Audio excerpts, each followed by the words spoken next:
Basically, situations going from bad to worse in Ukraine and Europe. Well, something big is about to happen between Russia and Ukraine. Russia is done negotiating, and European leaders, Western leaders, I've been hearing about this for like a week and a half now. It's since before Putin's trip to China. Russia's fed up. Yeah, they have no patience left. are basically playing with fire right now. We're learning from our sources in Ukraine that the fuse has essentially been lit. Both sides are preparing for the end game in this war. Before we get to that part of the story, though, some context. A few days ago, Ukraine launched a terror attack against children in the Starobolsk college. These girls were in their beds. Yeah, do these look like valid military target? Girls in a dormitory? And it's not like Ukraine hit this once with drone. They triple tapped it. They hit it once. Rescue workers came in to try to dig people out. They hit it again. The rescue workers came in the second time to try to dig people out, and they third tapped it, this dormitory, and that's how they killed all these girls. So, Russians are absolutely furious about this. And you won't hear this in the West. The West isn't covering this story at all. It's just, it's going to be, well, Russia, for no reason at all, decided to just escalate things extremely. Crazy, evil Russians. No, this is why. It's the crazy, evil Ukrainians, because there is no good justification for this. When Ukraine killed them in this drone attack, multiple drone attacks against this dormitory here you can see, but other buildings as well in that video you can see. Ukraine launched drones which killed 21 college girls, wounded 42 people. And according to our sources, there were no military assets at that college. Zero. Despite what propaganda you're seeing on Telegram about it, there were none. Ukraine says it was because a drone went off course. Okay, so three times. So 3 times the drone went off course. It hit this dormitory 3 times in succession. Multiple drones just happened to go off course and happened to hit these dormitories. By the way, as we separately reported. And Ukraine tried to claim this was the headquarters of Rubicon, Russia's elite drone operators. And I don't think Rubicon is made up entirely of college-aged girls. Here on the show, Ukrainian drone operators are awarded points for civilian deaths. Now, the highest level, of course, is taking out military. Just like Israel pays their contractors per building destroyed. That's how the West does things. Infrastructure. Number 5 on that list, though, is killing civilians. And of course, drone operators in Ukraine then are able to hand over that data to the government at the end of every month. They're awarded extra equipment, extra, medals, so to speak, incentives. So killing civilians, totally fine for Ukraine. So according to, these drone operators, they just went off course. That was the issue here, which is not true. These civilians were targeted by Ukraine on purpose. And they were. If you listen to Shoigu on the Russian side, again, you do you, however you want to do it. But he brings up a great point, of course, which is in modern warfare, these drones are operating with satellite coordinates. So they don't just go off course. These don't just fly out of range. They're all being targeted and coordinated with CIA and the UK particularly. Yes, we are complicit. We Western intelligence agencies are complicit in bombing this dormitory and all the other civilians that are being killed in Russia. Is involved in the targeting and telemetry data that is involved in these attacks on civilian infrastructure. Now the remaining Russian college professors who weren't killed in this attack have now been added to Ukraine's kill list. Here you go. It's the Mirovets website. So they killed students, wounded dozens more. Now they want to kill the rest of the staff. Okay. Unlike in Israel, by the way, where they killed journalists on purpose, and won't let them see the proof of anything. Like if they want to go and see the proof of anything, sorry, you're not allowed to do that unless you're being led by the IDF by the hand in order to go see certain sites. But good luck getting any information out of that. Russia, however, invited journalists, said, you're more than welcome to go to the site. Please go and see for yourself. And they invited dozens. And guess who turned them down? Of course, CNN turned them down. The BBC said, no, thanks, we don't need to see it, as they are extensions of the CIA, of course. They are. And their purpose is to produce propaganda, anti-Russian propaganda at this point, anti-Iran propaganda, pro-Israel propaganda to an extent, but public opinion has turned so badly against Israel that now even BBC and CNN are made up of people that are have poor view of Israel, and so you have anti-Israel stories showing up even in mainstream media. But still, for years before that, BBC and CNN, their purpose was to prop up Israel too. Course, in the BBC and MI6, so they don't want to see it. They already know. They probably already knew that they were involved with this. So, but great journalists, like Irish journalist Shay Bowes, went to see it for himself. Watch. Paying for these drones, paying for these corrupt people in Kiev to kill people. It's terrorism. I mean, it's whatever you want to say. It is. Around here. There's a reason why they try to prevent people. You have to understand what Ukraine is doing now, because it can't win the actual war in Ukraine, is it's doing terrorism. It's killing Russian civilians. Its goal is to break the Russian spirit by killing as many civilians, bombing as many businesses, hurting the economy. Its goal is to break Russian spirit, basically terrorism. They're not attacking military targets. At least when they're attacking energy targets, yes, you could sort of argue that it would impact the military. But yeah, this bombing a college dorm full of girls, no, it's just terrorism. And Europe and the United States, we are helping. We are building the drones for them. We might even be launching the drones too, for all we know. And we are definitely doing the guiding and targeting. So there's very little Ukrainian involvement in this. It's basically the West committing terrorist acts against Russia. That it's far from the front line, not going to have any impact militarily. Killing these college girls, zero impact militarily. It's just terrorism.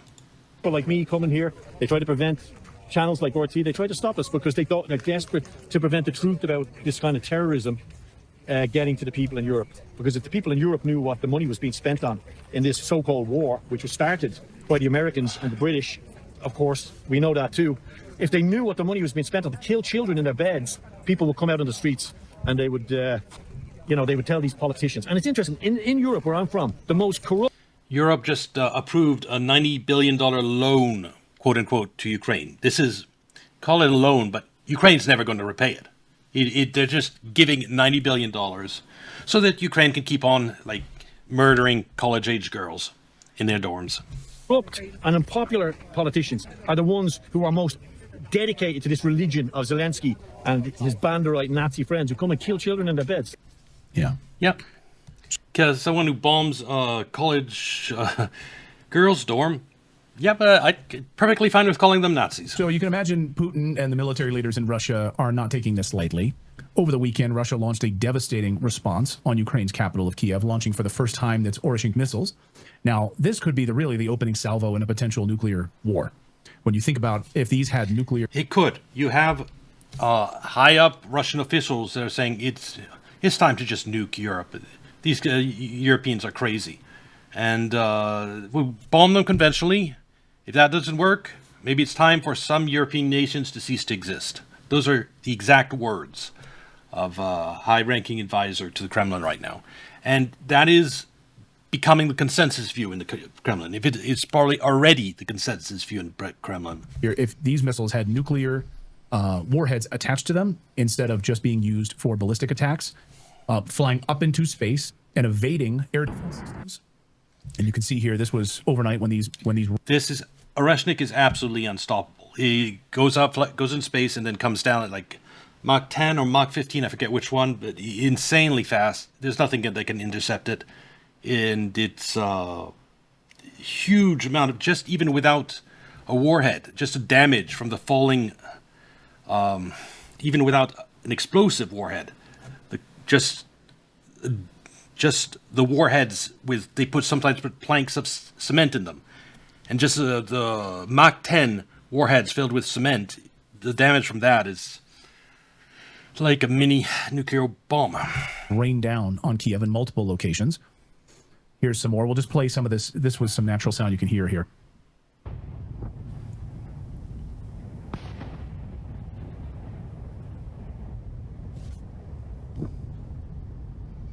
We haven't seen attacks like that in a long time in Kiev. It was the third launch of an Oreshnik against Ukraine, and the first one in, over 6 months, I think. And captured a missile hitting nearby, and then moments later, this happened. Сука, це ще що може?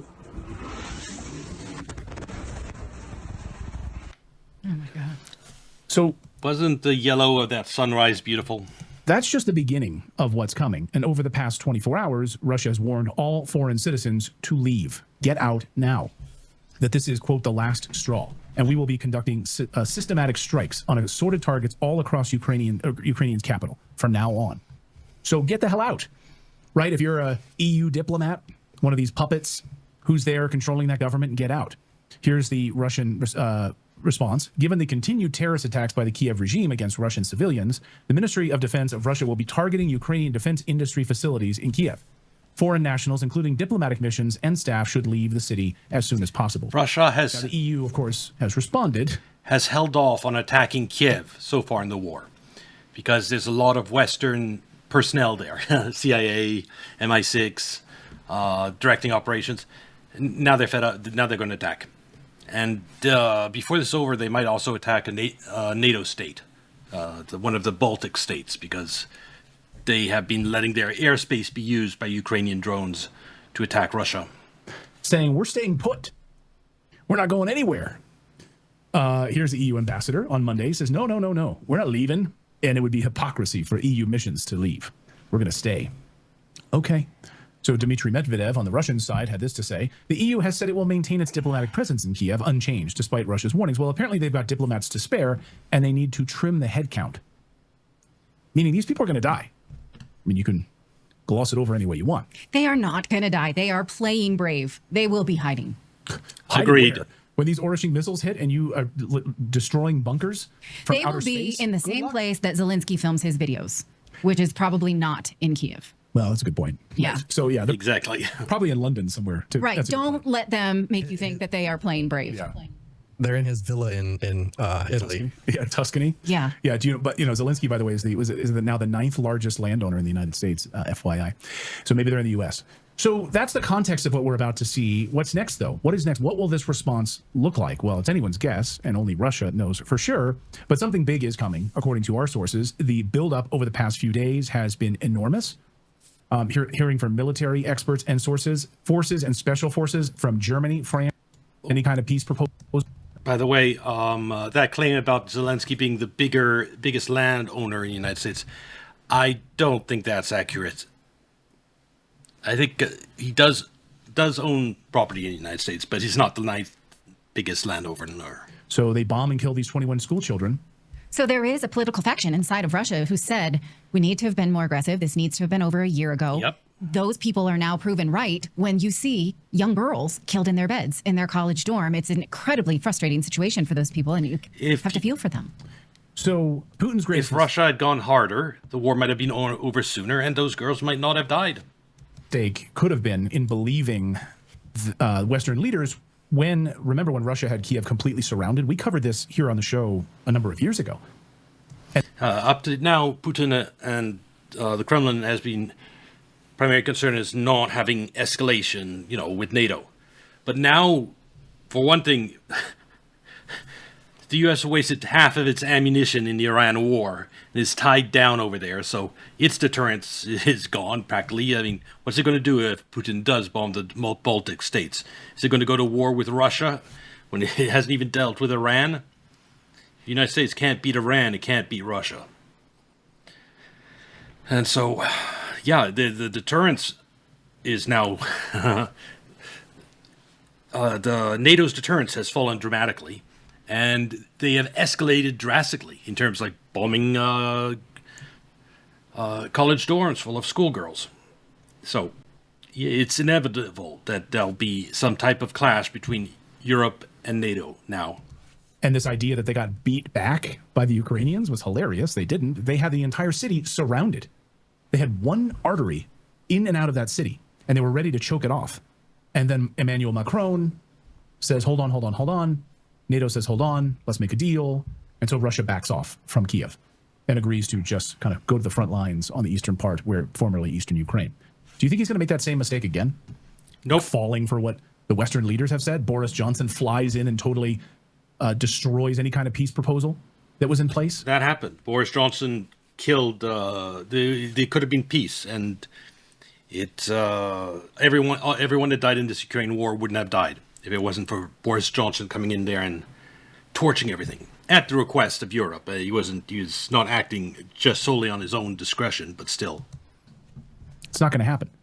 So the CIA and the Azov, of course, launched their counterattack after they said they would put together a peace agreement. After they said, hey, maybe back off from Kiev and we'll just back off and we'll put something together here. No, they didn't do that. Instead, they did the opposite, and they launched a counterattack, which was devastating for Ukraine, of course, and now upwards of 2 million Ukrainians are dead. An entire multiple generations of young men, slightly older men, gone in that country because of these Western leaders. Yep. So Putin is not going to make that same mistake twice. Sources are telling us that Russia has amassed a massive amount of firepower ready to launch against Ukrainian positions to put an end to this.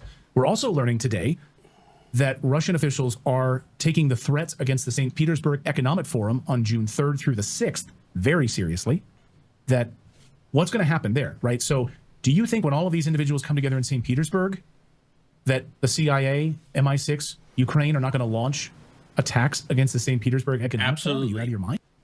And that is where things get dangerous. The last attacks that have targeted St. Petersburg area up here, Ukraine sent its drones through the Baltic states, maybe even launched them from the Baltic states. And then like that, if they sent them up through Russia, then they have to go through all of Russia's air defenses, and most of them, if not all of them, would be shot down, but they never get here. So that's why they went through Baltic states. And if they attack the St. Petersburg up here, St. Petersburg Economic Forum through the Baltic states again, then Russia will attack the Baltic states. I'm guarantee it. They are at the end of their ropes, and it'll be... Yeah. Then we have war in Europe. And trust Zelensky to do it. And Russia knows this. It's just in a few days. So they're taking it very seriously. Again, according to our sources, Russia is about to bring pain, quote, bring pain to everyday infrastructure across Ukraine. Now, if that doesn't end in surrender, then they will move fully into encircling Kiev once again to end this war. Andrei Martinov, an expert on Russian and military and naval issues, was just on on RT just a... It makes sense. If you're not... That might be Putin's attempt to avoid striking the Baltic states directly. Because if there isn't Ukraine, if Russia takes over Ukraine, then Europe can't use Ukraine to launch attacks into Russia and say, pretend, they make the drones in the EU, the targeting is done by the EU, everything's done by EU. Ukraine is just a launching pad. Well, what happens if Russia takes over the launching pad? Then the only way is to actually attack them from NATO territory, an act of war. That might be what Putin's going for. But taking all of Kiev, even if Russia goes hard, it won't be instantaneous. And the EU is going to be continuously escalating, because that's what it's done, just done so far every month, new escalations. So what if St. Petersburg is attacked via the Baltic states? I think Russia, it's not going to invade the Baltic states, it's going to bomb them hard, is what I think. But it also, by taking Ukraine, they can get rid of the pretense of using Ukraine as a launching pad. A little while ago, he said the annihilation of the whole terrorist infrastructure is about to begin, and including in Europe, where a lot of these headquarters are. Listen to him.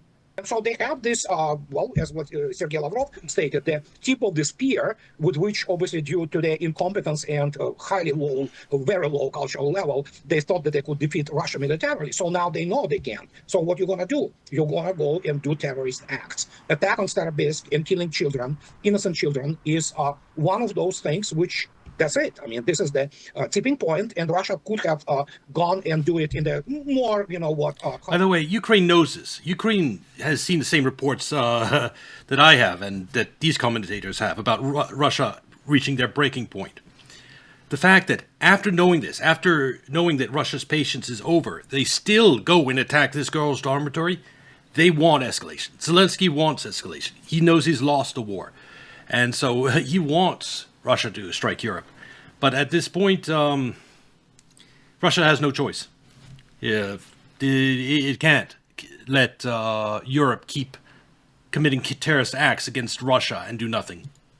How to say, moderate way, just killing primarily this essentially personnel of the whatever is remaining armed forces of Ukraine. Now this is over, and the essentially annihilation of this the whole terrorist infrastructure will stop, including in Europe if it continues. And I'm pretty sure that if Europe, which I mean essentially lost the right to exist as it exists today, if they want to kill their diplomats, it's their problem. Russian society doesn't care. Russia's society doesn't care. So these EU madmen want to lose their diplomats in Ukraine? By the way, diplomats are often, like, when CIA agents go to another country, they don't declare themselves a CIA agent. They're a diplomat. They get diplomatic cover. And so a lot of these quote-unquote diplomats are actually Western agents there to help direct the war against Russia. I encourage you to go back about a year here on the show where we discussed at length with a French diplomat who was in Kiev. He witnessed these war crimes up close and personal. And he said, this is one of the, of course, most corrupt governments in the world. As we know, the U.S. State Department has well labeled Ukraine one of the most corrupt governments in the world. And by the way, today, President Trump did as well. We'll get to that in just a second. But first, so Zelensky was just asked, you know, you can tell he's high on a kite. He just probably came out of the bathroom snorting cocaine. So he's there sniffing once again, like high as a kite. And he's asked straight up by an NBC reporter, you know, what are you going to do here? The U.S. is like cutting off weapons to you. What are you about to do here? Watch his high as a kite response. Mr. President, I just returned from several areas along the front line in the south and in the east. And soldiers there told me they have to ration their ammunition. They don't have enough weapons to advance. They can only defend themselves. In some cases, they're losing territory. Yeah, he definitely, now he puts it out, that's definitely someone who, look at Zelensky's face there. They have to ration their ammunition. They don't have enough weapons to advance. They can only defend themselves. In some cases, they're losing territory. Yeah. What happens to your country if this American aid doesn't arrive? We will lose a lot of people. We will lose territory. Yeah, territory. So President Trump today posted this. And by the way, he posted this meme. I'm not going to play it because it had music on it, but it was a whole mashup of him swiping his nose, basically, after snorting cocaine. So Trump posted that video, and he put his own commentary over top of it. It says, before I go into this topic, you're not about to believe this. You're ready for this one? Ukraine, corrupt Ukraine, which can't account for $100 billion of tax dollars, sends semi-finished steel to be processed in Poland, where it's exported as a derivative product to the United States, thereby avoiding Section 232 tariffs and anti-dumping duties. That's your friend Zelensky. Taking a swipe at him. I mean, this is like effectively cutting him off completely. Well, how about just... That's interesting. I hadn't heard that's right, just today. Yeah, I think Trump is, he doesn't like Zelensky much. Cutting him off completely. Well, and when he says cutting it off completely, no, the United States isn't stopping its intelligence sharing. There's probably several CIA headquarters in Kiev. I think that is what this is.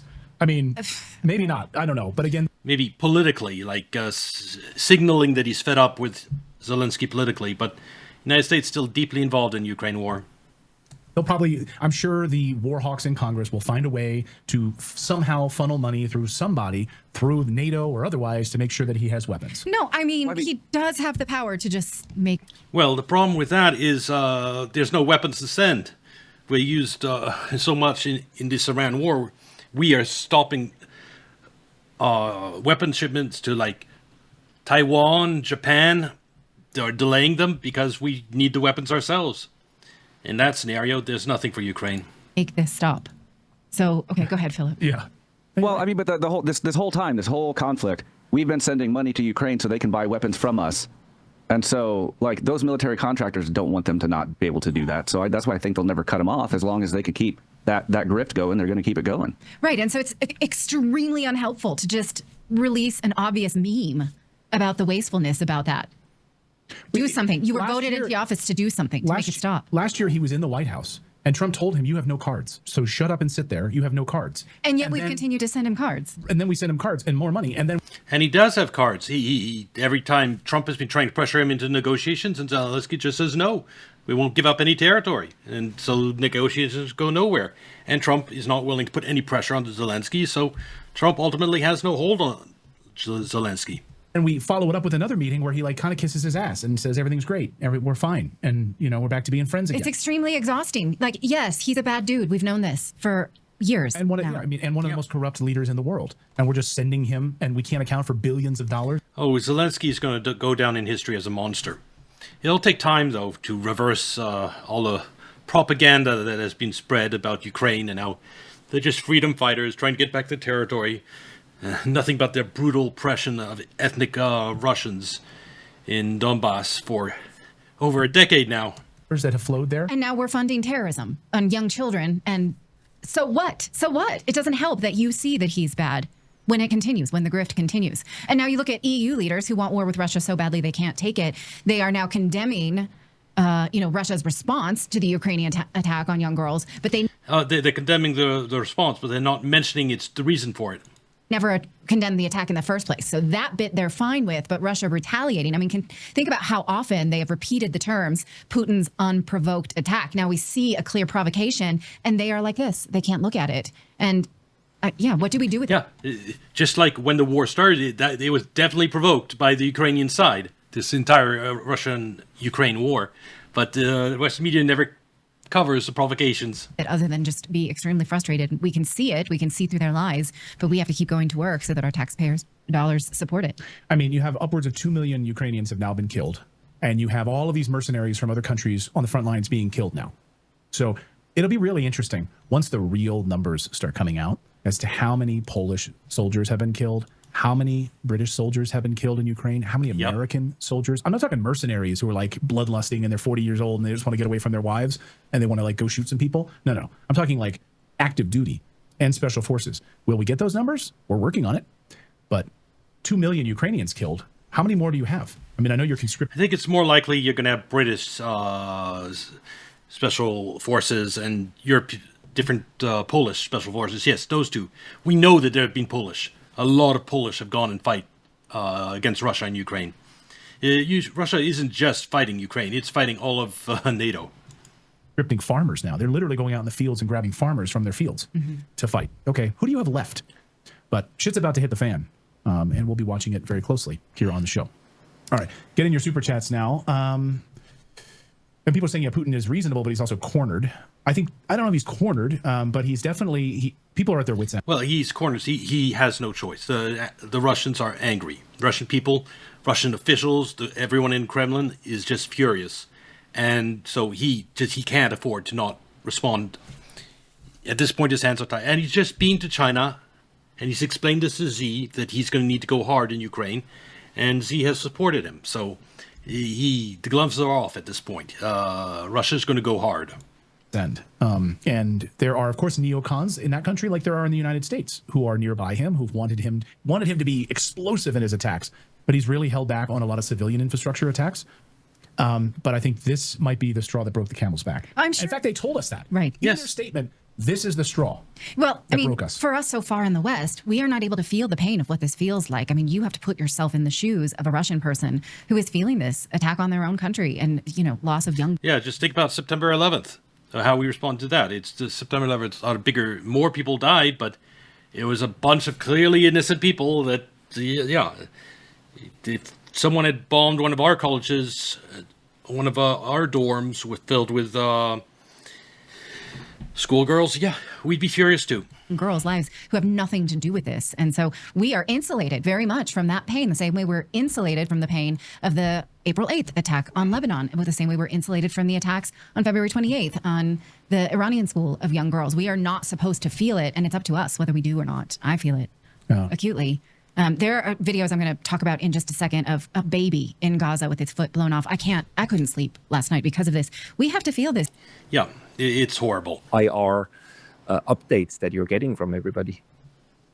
Well, my main concern now is that we're a bit like the frog boiling in the water here, because NATO, we often pursue this incrementalism. We gradually do things instead of doing these big steps, which creates a large reaction. I often use the example of a missile defense, because in this one, I remember in the mid-2000s, they were mocking kind of the Russians, going, listen, we're only going to put 10 intercepted missiles in Poland. There's no way this can threaten the Russians. It's ridiculous. But, at the same time, you heard in these think tanks, they were saying, well, we start with 10, put in a system, and then we gradually expand it. And then suddenly those 10 became several hundred, and then this is kind of how the incrementalism work. And yes, exactly.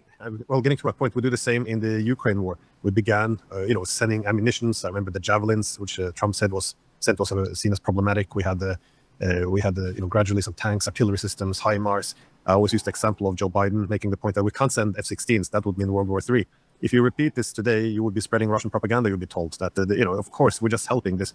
You can't possibly escalate by helping, even though most European countries didn't send weapons to countries at war, exactly because it would make us participants. This was the common sense. This was the concept. That is the common sense. This was logic. These days, you're not even allowed to say it without being smeared. So we've gone this, by doing this incrementalism, small steps at a time. I don't think we realize how far we have gone, because now, of course, we are deeply involved in attacking Russia. And I made this point last year when, with this long-range strikes, where the weapons are supplied by us. The war planners, they direct the goals. We have our politicians standing there saying, well, our goal should be to do deep strikes in Russia, destroy its energy infrastructure. You have the intelligence being picked by our intelligence services. They're doing the targeting. Our satellites are guiding the missiles. So we are deeply involved in every way. Ukraine, its only role is to be a launching pad for European strikes deep into Russia. It's no longer even you mentioned John Hersheimer. I referred to it as a proxy war, and he said, Glenn, really, we kind of moved beyond proxy war. NATO is now attacking Russia directly. And of course, the last step now, which we see, is this new incrementalism, which is the Russians say, oh, well, the drones are now attacking the Baltic region of Russia, the Baltic coast, where... Yeah, the strikes, the drones coming in from Baltic states here. Russia has no way to know where they take off, if they took off here or if they took off in Ukraine. So... a lot of people suspect that the drones coming in and hitting Russia are actually being launched from NATO.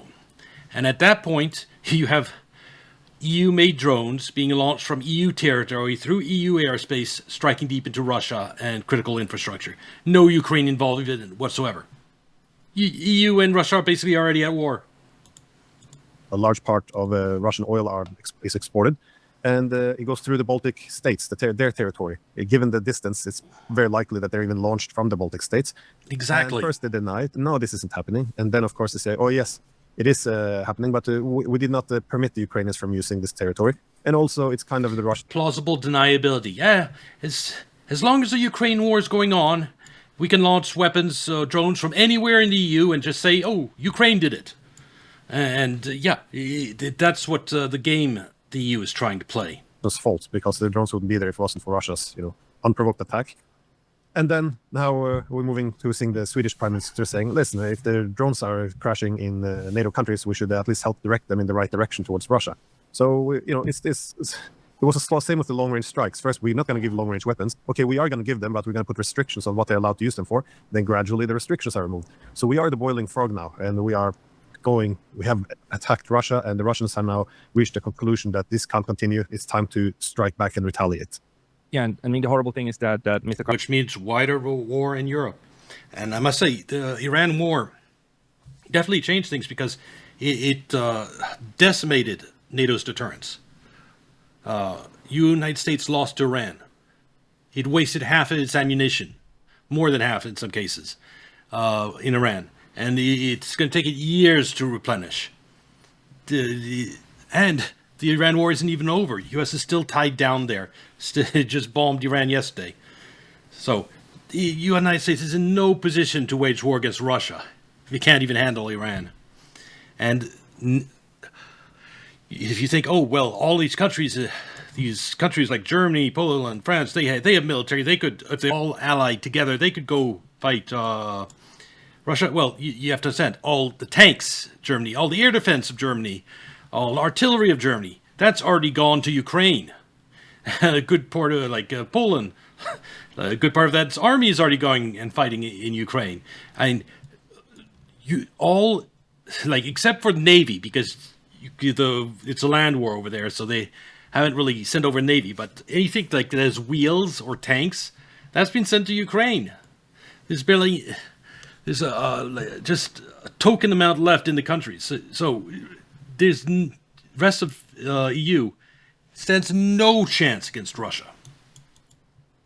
Karaganov, I mean, in his interview with you, he said that he used to be the lone voice in the wilderness who said, like, we need to strike Europe, and by now he seems to have quite a lot of support within the policymaking world of Russia, but also within the general population. And if I listen to what I hear from our colleague Stas Krapivnik, he says the same. I mean, the Russians are just fed up with being constantly made targets, and then the Europeans are hiding. Yeah, this Ukraine war is totally different for Russia than, say, this Iran war is for us in the United States.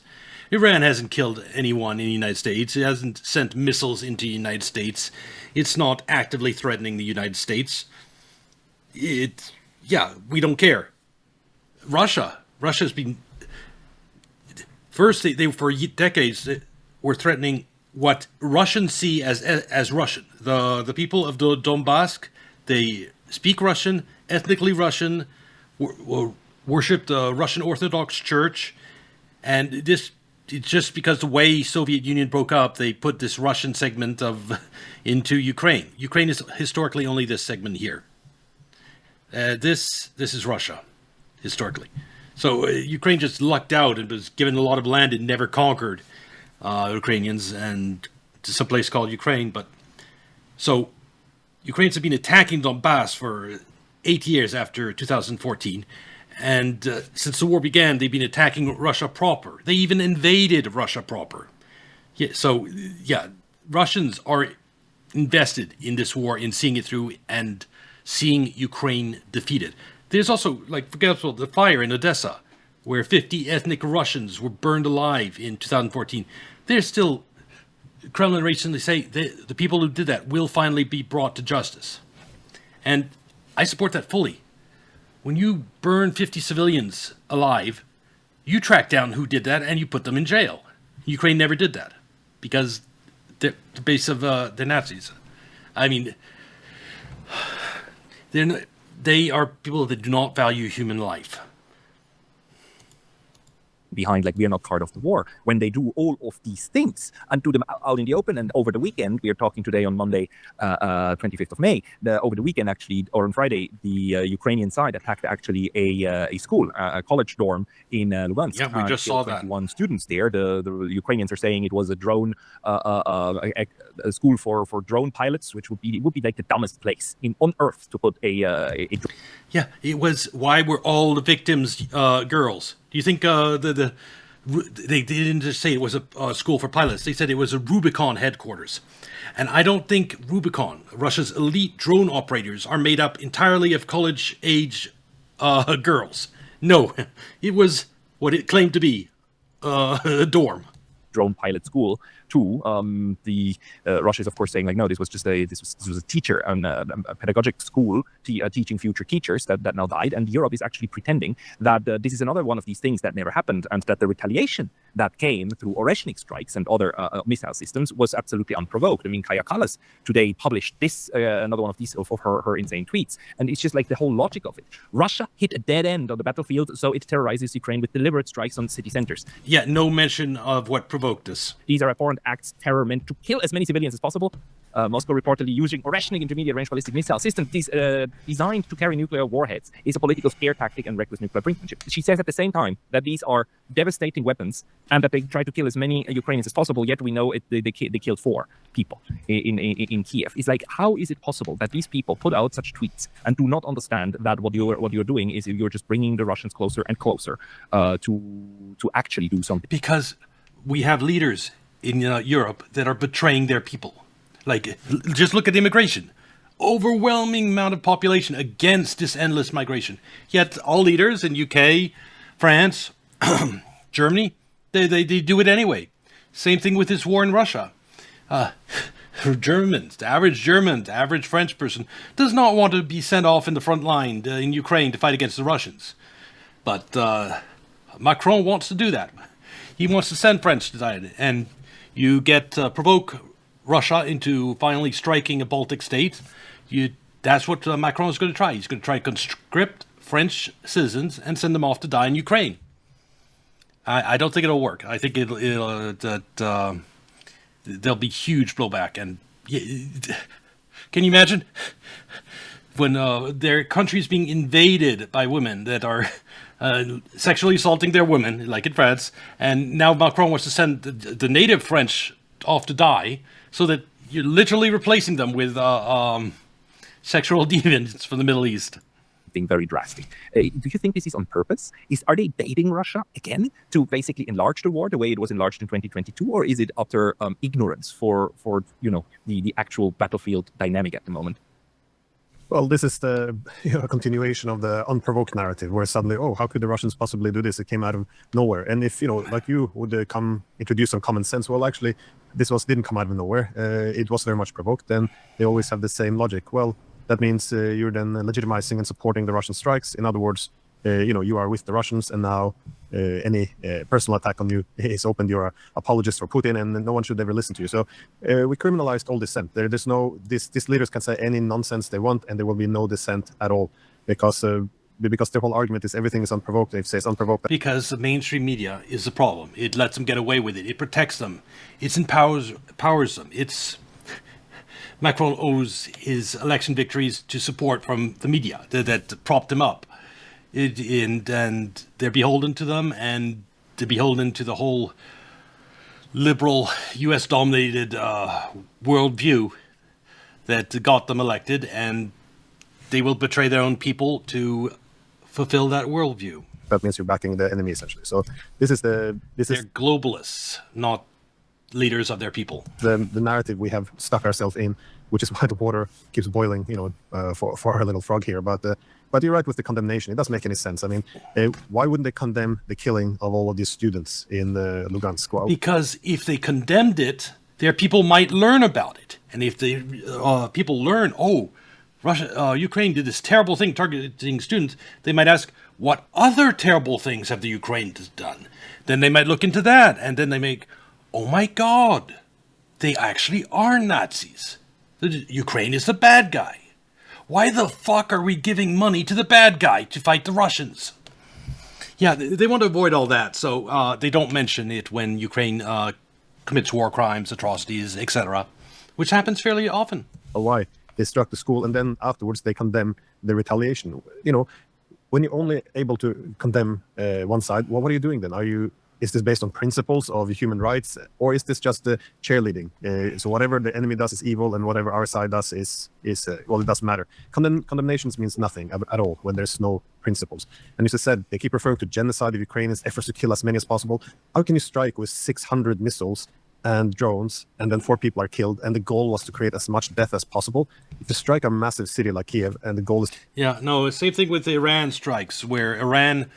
It tells what it's going to target ahead of time. Like, if it's going to target a desalination plant in response for U.S. bombing one of their desalination plants, they'll say what they're going to target. That area is evacuated. Drones, missiles come in, destroy it. No civilian casualties. Israel, United States, they don't do that courtesy. When they target civilian infrastructure, there's no warning. They do it in a way to maximize the amount of civilians killed. Same with Ukraine. Was to kill as many as possible, and you have 600 missiles and drones at your disposal, then either the Russians are very ineffective, or as is obvious, this is all nonsense. It's just fueling hatred of the Russians and pushing war. That's all. Hey, very brief intermission because which we are going to skip. Full of praise for the US-Israeli war of aggression against Iran, and even backed them, and I think this is where this is coming from, backed them at the United Nations when then it was Iran that was condemned for striking back at the Gulf states, and the European leaders kept saying that Iran is unprovokedly attacking and enlarging the war in its neighborhood. And no, where do you think the planes took off which bombed Iran? They took off from the Gulf states. Is it? My theory is that they used to be able to do that. This is how Europe did its foreign policy or its jargon and its way of going about business for the last 500 years. And they just agenda setting, and that's what's not working anymore. I mean, yes. Well, it's not 500 years, more like 80 years or something. It's the leaders. Yes, if you control the media, you can just dupe the people any way you want, and it's not working anymore because alternative media, channels like this, Free X. The truth is getting out. I would normally say Asmongold here as part of the alternative media that's spreading the truth, but on this topic, on Iran and Ukraine, he's terrible. He's completely captured by the mainstream propaganda. It's sad, actually. And just showing why the Gulf states were involved in this is because U.S. planes were taking off from here to bomb Iran. And you know what Iran did? It shot missiles at these U.S. bases in these countries. Shock and shock. They attacked the places that was attacking them. And yeah, you have Europe saying, oh, this unprovoked attack on the Gulf states. No. But it worked on Asmongold. Go back and watch when LNG plant was destroyed in Qatar. Asmongold reacted to that and said, look at Iran, they're attacking this innocent country. This innocent country helped bomb Iran. Or then again, I just can't look at the Cold War and think that people back then already did such irresponsible things. Do you think it changed in the last 20 years? Yeah, I think I think that was one of the curses of the unipolar moment. That is when. No, it changed because of the U.S. hegemony. Because the entire point, it has gotten a little more radical. As United States, to keep the dollar from collapsing, has gone over after countries around the world, destroyed their governments, like in Libya, like in Syria, like in Somalia, and then it floods those places with U.S. dollars, physical dollars. Either those physical dollars leave the United States either through drug trafficking or more recently through like the Somali fraud operations, which involved bulk smuggling of cash out of the country. And they go after one country or another, and in their desperation to keep the U.S. dollar afloat, the conspiracy, the areas of conspiracy centered at the U.S. Treasury, at the Exchange Stabilization Fund, the super secret fund where all this got started, where all the rot comes from. Well, anyway, what the biggest asset is the media. They control the media. And so when you can bomb a country and like kill schoolgirls, bomb a student dorm, and then you hide that in media, when there's a retaliation, the media then portrays that as unprovoked. It does that again and again everywhere in the world. You can make anyone seem evil using this strategy. Anyone. And the more horrible acts that U.S. commits, I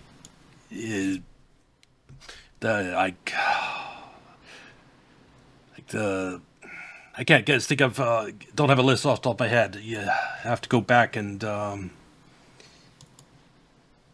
the more horrible provocations. Oh, another example is they can also commit atrocities and then blame those atrocities on the other side, like they did with in 2014 in Kiev, when someone shot at protesters, sniped them, and they blamed this on the pro-Russia president at the time. Turns out all the snipers were held out in Western-controlled buildings, Maidan buildings. And so, it's you commit atrocities and you blame it on the others. That's another way. It's just leveraging the control over the media in every way to gain influence and get the geopolitical outcome you want. All power was concentrated in the West. That is, I belong to the realist school of political theory, and in my view, states do not constrain themselves, and this is the problem. If there's no constraint, well, what did key realists like Stephen Waltz say after the Cold War? He said, the main problem now is how will the U.S. constrain itself? We can do whatever we want now. We can start war everywhere. We can expand military blocks. There's no constraint, and we don't constrain ourselves. That's what the states don't do. So now we're going to engage in a lot of horror, and over time, the predictable thing is that the U.S. would exhaust itself and increasingly balance. But when I say exhaust, it's not just the military potential which is being exhausted, but it's also the reputation. Look at the U.S. reputation in the 90s. I mean, it was excellent, and every national asset of the United States possible has been used to prop up the dollar. All U.S. gold, that's gone. That was one of the first things that went out the window. The outsourcing the U.S. manufacturing to China to get cheap goods for the United States at the cost of our long-term strength of our economy. Another way we weaken ourselves to keep the dollar going a little bit. Then our military, just letting it degrade because underfunding it, and we don't build new aircraft carriers. We just maintain old ones at this point. And then like U.S. credibility, another thing we've used up in our desperate effort to regime change here, regime change there, and to the point when we're now regarded as the evil one. Yeah, everything that possibly could be sacrificed, like the other things that take longer to talk about, like the strength of our financial system, our banks, they have been gutted, the health of our banks, in the effort to prop up the dollar. A lot of it was just damage from inflation, especially the big bout of inflation around 1980 really hurt banks, and they've never truly recovered since then. The stock market, another disaster. But let's get back to the video. Look where it is today. So of course the world is going to look at it differently. So we're pushing, trying to sell these fake genocides, like in Xinjiang, or the Chinese are doing genocide, which is not true. And of course the Russians are trying to do genocide, which is not true. And we do the same with the Iranians. Oh, they kill tens of thousands of their own citizens, but they can't provide any evidence, no list of names. They do this, and they do the same in Ukraine. And the Russians took thousands of kids, but if you ask, well, can you provide the names? Then, oh, well, now you're denying it, or you're saying what Russia's saying. So it's just no one's believing it. And at the same time as all these lies are coming, we've seen that our leaders have been doing the forever wars now for decades. As you said, we backed the genocide quite enthusiastically in Gaza. Also, when they attacked Iran, you have people like Chancellor Merz saying, "Oh, the Syrians are doing our dirty work for us." The second attack, Merz is also positioned himself as the main backer of the United States. We fueled a civil war in Syria, killing hundreds of thousands, only to install an ISIS leader. Yes, and the genocide of Christians in Syria. I am still angry about that. I watched the videos at the time. CIA and Mossad funded ISIS in Syria to overthrow Assad for that goal. And we got the oil in Syria, and we dollarized the country. The bad guys won. We were the bad guys in Syria.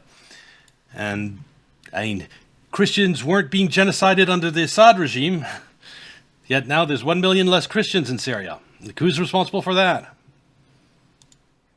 We now do everything we can with help of the media to rehabilitate. Oh, look, he's wearing a suit. He's one of us now. He's civilized. And also the backing of fascist groups in Kiev. He's under our control, and anyone who's under our control, no matter what kind of monster they are, if they're cooperating in the looting of their country, then they're our guy. Like all these Middle Eastern regimes, they're not democracies. All of them are basically loot their countries on behalf of the United States. They extract oil, they sell it in US dollars, they give us half, and basically they give people maybe just enough so they don't revolt. That's the strategy, and no democracy. And when I say they give us half, they just park it in US treasuries forever and never sell it. It's the same thing. If someone gives you a loan and never intends to collect it again, they basically just given it to you. Yeah, and there is no, where are the principles, where are the values? I don't think people are, they're not buying it anymore. And so this whole, as you suggested, this new narrative now of Callas and the rest is, why are the Russians now striking harder? Because I think they will go after the Baltic states. I think they will increase the brutality in Ukraine to the, which will be horrific for Ukrainians. Yep. And they're doing this because NATO has escalated over and over again over the past 4 years. And you can objectively say this. If you see the weapons they sent, the targeting, all of this, the direct involvement, all of this. Yeah, and another thing, Britain has been trying to put together a coalition of countries here to blockade the Baltic Sea and block Russian oil exports via the Baltic Sea. That's provocation. That's an act of war. Has escalated more and more, and the Russians always had this dilemma: do we retaliate and risk World War III, or don't we and embolden NATO? Now they have been too emboldened, and as you said, the Karaganov argument have won. It's time to hit back. So what does NATO say? And I will mention a big factor of this is the Iran war, and the United States wasting half its munitions or more in Iran, and still being tied down in Iran. They're in no position to confront Russia, and so Europe chose the wrong time to escalate. Okay, well, I guess we have to restrain ourselves. No, they're saying the opposite. Oh, the Russians are being defeated. They're desperate. Now they're just lashing out. And also, another way, equally as critical that the Iran war is affecting what's going on in Europe, is they saw what Iran did. Iran struck back, an eye for an eye. It retaliated for all the destruction in its own country. And it worked for Iran. Trump is afraid to start the war again because he knows of what will happen. Iran will just destroy all the Gulf, all the oil infrastructure there. And so Russians who watch Iran stand up to America, they're like, turn to their country, like, why is Russia struggling against Ukraine? Why don't we just be as brutal as Iran? It worked for Iran. I mean, you can't... exactly the wrong lesson. It's exactly the opposite lesson from what you should learn. Yeah. But on this part, And I will ask you about a few more questions about your guest in a moment. But one of the most surprising things to me of this year so far is what happened with Iran. And in my reading, what Iran did is it successfully reestablished deterrence, and it successfully actually taught the U.S. that if you strike me, that's what Russia needs to do. It needs to establish deterrence. EU countries, France, Germany, UK, should be terrified of attacking Russia in any way because of what will happen. Instead, they're busy having drone-making factories in Germany, France, and they're doing targeting, and they're all gleefully saying, "Oh, we can shoot these. Look, we can damage here. We can damage." No, they've even forgotten correctly. They're talking. This is what they're doing. They're actually talking. We just need to prop up Ukraine long enough so that we can rearm to fight Russia. They've behind the scenes, they've given up completely on any type of Ukrainian victory. They know Ukraine is finished as a country, but they feel they absolutely have to support Ukraine to bleed Russia, weaken Russia, and so that they could do this drone campaign and weaken Russia further that way, and do all this while they rearm to fight Russia. They are actively saying we should fight Russia by 2030, that we should gear up and do that. And Russia's not going to wait around till 2030 when you have the type of rhetoric. Then I will always at any point retain the ability to strike you back and to not only hurt you, but hurt Israel in equal amounts. So stop striking. And after 40 days, that strategy seems to have worked, although we're not out of the woods. But the kinetic part of the war stopped. So Iran, with like a very also being able to absorb all of these shocks and being willing to sacrifice its leaders, and kind of managed to deal with this war of aggression in a way that I don't know about willing to sacrifice its leaders. I don't think the leaders wanted to be sacrificed, but they did structure their command structure so that Iran would continue to function if its leaders were killed.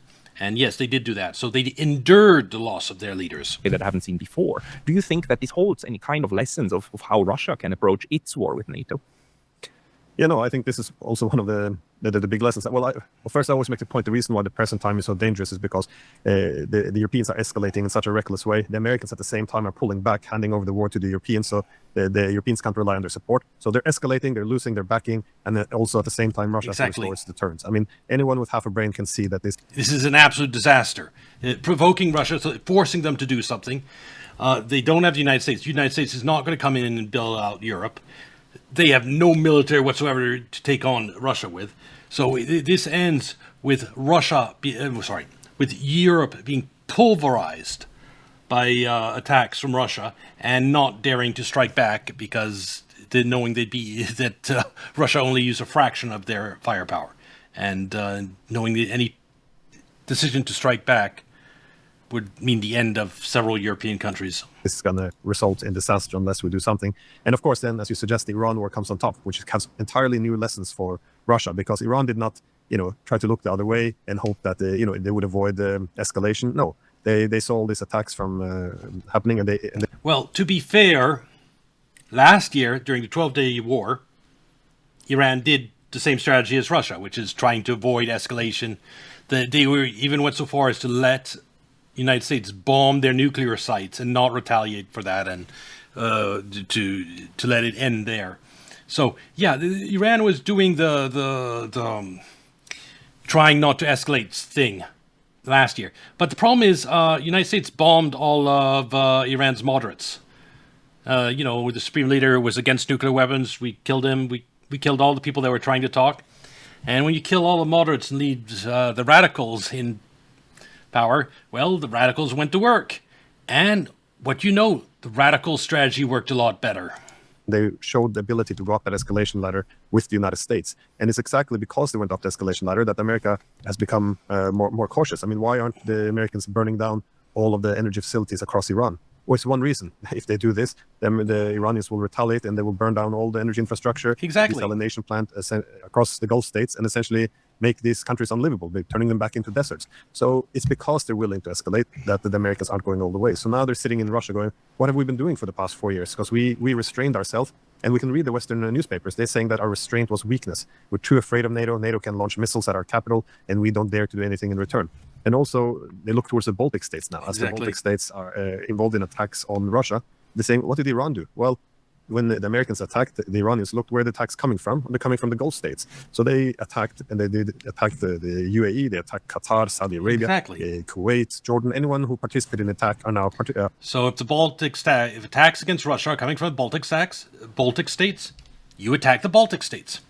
I think maybe one reason they haven't done that so far is that since the mood changed in Russia, there hasn't been big attacks from the Baltic states into Russia. I think with the St. Petersburg conference, if there is drone attacks on that from the Baltic states, that is when, they're going to go, these places are going to go up in flames. Are now participants in the war, and they are legitimate targets. The Russians didn't do this towards the Baltic states, so the lesson now is, well, perhaps we should have gone down the Iranian route. And, and it's hard to, it's easy to see the logic there. And it would be as if, when America went in. Not only does now that logic seem sound, we've reached a point where with these drones attacks on Russia, that unless Russia does something to end them, a year more of these types of long, massive drone attacks that the EU is setting up against Russia, Russia's economy might collapse. 10 to 15% of Russia's oil infrastructure has been damaged. It's being repaired, but if the drone attacks continued at the same rate, then overall the damage will increase because more will be damaged that can be repaired, and it'll just keep on that trend until you have the majority of Russia's oil infrastructure offline, for example. Russia can't afford that. It can't. It has to retaliate. It has to end it. And so it's in a position where it has to end these massive drone attacks.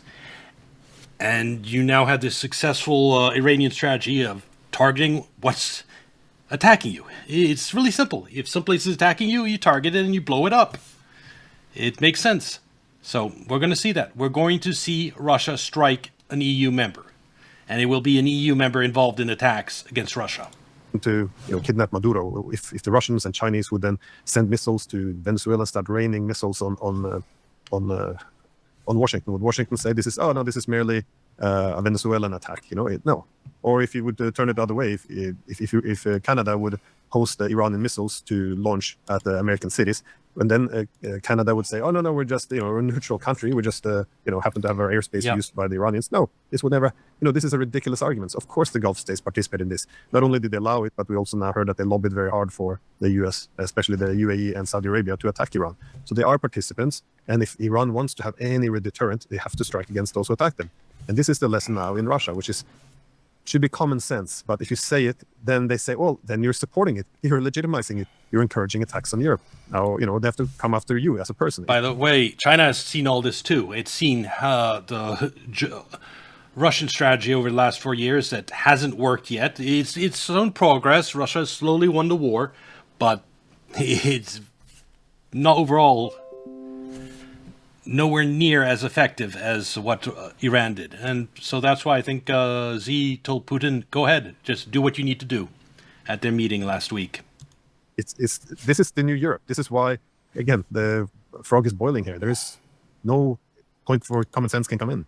But the sick thing is, it seems to me that that's what they want. It's like they're also telling the European population the Russians will attack the Baltic states because Vladimir Putin is the new Hitler and he will run over the entirety of Europe. And now they're creating a situation in which Russia has the only option left, which is to actually attack them. So you create a self-fulfilling prophecy where then the attacks that will come on the European land, on NATO territory, will come as an affirmation of what they said before, which then only will galvanize the populations behind war with Russia. So they're kind of the logic of that we are in. Makes war, and a very horrible war, all but inevitable, it seems to me. Or do you still see a way out? No, I'm not sure how I see a way out anymore. I mean, we've gone so far into this now that it's very hard to reverse. But the logic, as you said, is becoming a self-fulfilling prophecy. That this is when NATO, since the Orange Revolution was in 2004, was pushing for pulling Ukraine into the NATO orbit. The argument was always, well, the Ukrainians need to be defended from Russia.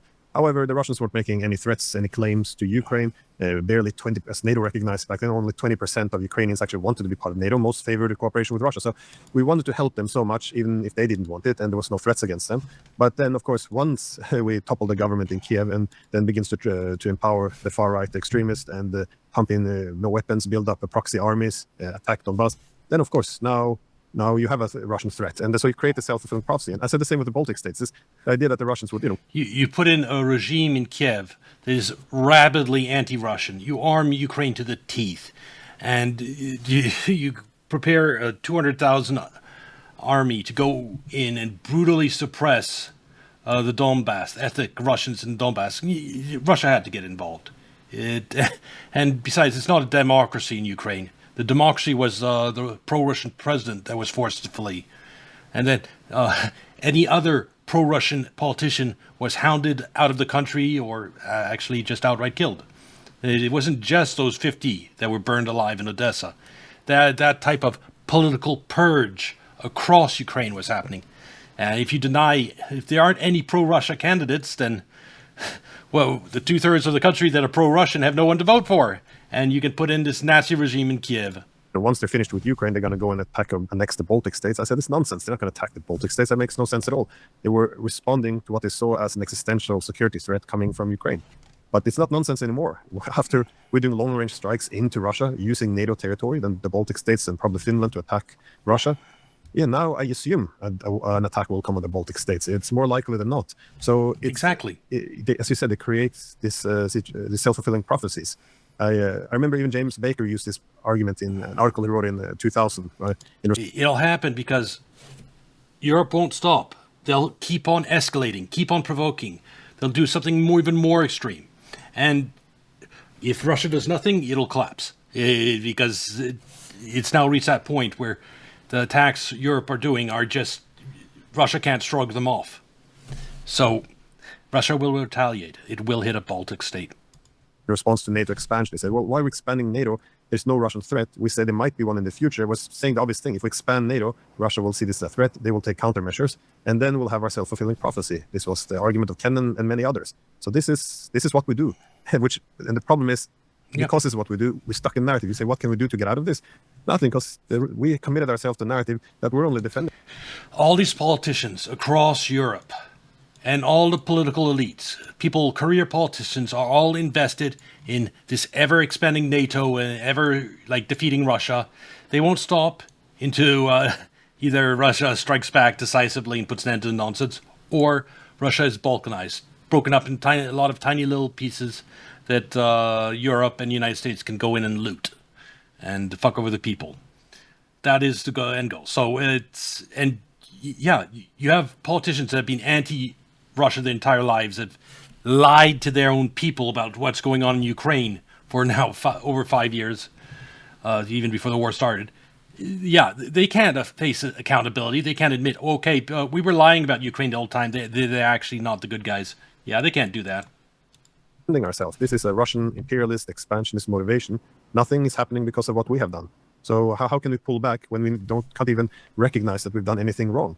So the Finnish, sorry. It's like an alcoholic. Then you needing another sip from the bottle in the morning just to get up. It's like you need the very thing that's wrecking you and ruining you in order to somehow stay afloat. Because if the Europeans actually changed their tune, they would have to admit that they got it backwards, right? And that's the last thing anyone. No, the strategy is of the U.S. hegemony that is basically running all this. The U.S. runs Brussels and runs the EU basically. For all important things. Unlimited migration, that's one of our great ideas that we brought over. But the way the U.S. hegemony, the Western world order works is anyone's not in that Western world order is an enemy that must be attacked endlessly until they collapse. Take Syria. We funded ISIS in Syria. They genocided Christians. Big civil war. But that didn't collapse Assad regime. So, but they kept at it. And at the end of the day, over a decade later, finally, Assad regime collapsed. Continuous pressure until you get the desired result. That is how the Western liberal order, the globalists in Europe and the deep state in the United States operates. And that is how they're applying the same strategy to Iran and Russia, except they're running into some issues. In Iran, they're running into the issue that Iran controls the Strait of Hormuz and can fuck over the global economy, and it has the power to destroy all the oil infrastructure in the Gulf. And that leverage it makes it impossible to take Iran out.